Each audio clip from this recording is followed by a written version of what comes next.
When will there be another vote on Scottish independence? I'm going to give you an answer that politicians don't often give. I don't know the answer to that question right now. What I do know is that it will only be when some people who voted no last year have changed their minds, because to have another referendum before that happens would disrespect the result from last year. So if we don't see a shift of opinion with people moving towards support for independence, then there won't be another referendum. On the other hand, if we do see support for independence continue to rise, and if it becomes obvious that independence has become the choice of a majority, then I wouldn't have the right to rule out a referendum. So the answer to your question really lies in the hands of people who live in Scotland. That's a really interesting answer, because what you're saying is it's down to those people who voted no. But they've voted no. So at what point do you think, but you're likely to vote yes? And are you saying that you're going to rely on opinion polls to decide? Well, firstly, people who voted no last year, I respect their choice. I didn't agree with it. I tried to persuade them to vote yes, but I absolutely respect the choice they made.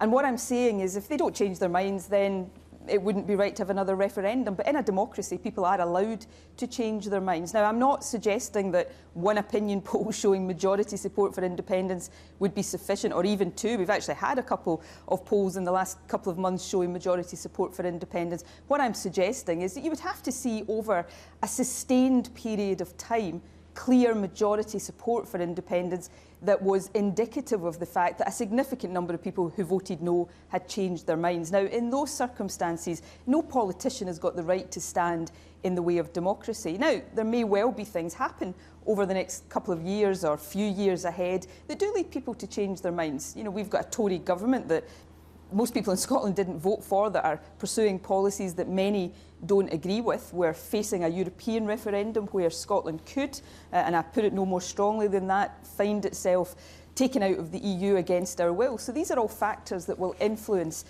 people's views on this matter. Hang on, sorry, so can I just interject there? Sure. When you say taken out of the EU against Scotland's will, what happens if in a referendum vote on the EU, Scotland votes to come out of the EU? Well, if that was to happen, then it wouldn't be getting taken out against our will. The scenario I'm talking about, and it may not arise, is where the UK as a whole voted to come out, but Scotland voted to stay in. Now, I should say, and this is an important point, I will be arguing very strongly over the next couple of years, or however long it is until the EU referendum, for that scenario not to arise. I want the UK as a whole, including Scotland, to vote to stay in the European Union. So I'm simply putting it forward as a possibility, but I don't actually want it to happen. Mr. Sturgeon, as we know, that's exactly what David Cameron's going to try and persuade the UK to do as well. One of the main thrusts... We don't know that yet. Well, one of the main thrusts of your strive for independence, certainly about the economy in Scotland, was based on the price of crude oil because of the North Sea oil drilling rights. Now, what we know on the day of the independence vote was the price of crude oil was $97 a barrel. Today, it's $49 a barrel. It's more or less halved since then. You'd be looking at oil revenues of $1.25 billion instead of $6.9 billion in 16-17. That's a dramatic drop. So that would clearly have a huge impact on the position of an independent Scotland had that independence vote been achieved. Well, let me make 2 points to that as briefly as I can. Firstly, I'm in Aberdeen right now, the oil capital of Europe, so the lower oil price is presenting significant challenges to the North Sea oil sector, to this city and the surrounding area. So the Scottish Government, which I lead, is working very hard with the industry to support it during very challenging times. But the second point relates to your question about independence. The low oil price is affecting every oil-producing country across the world right now.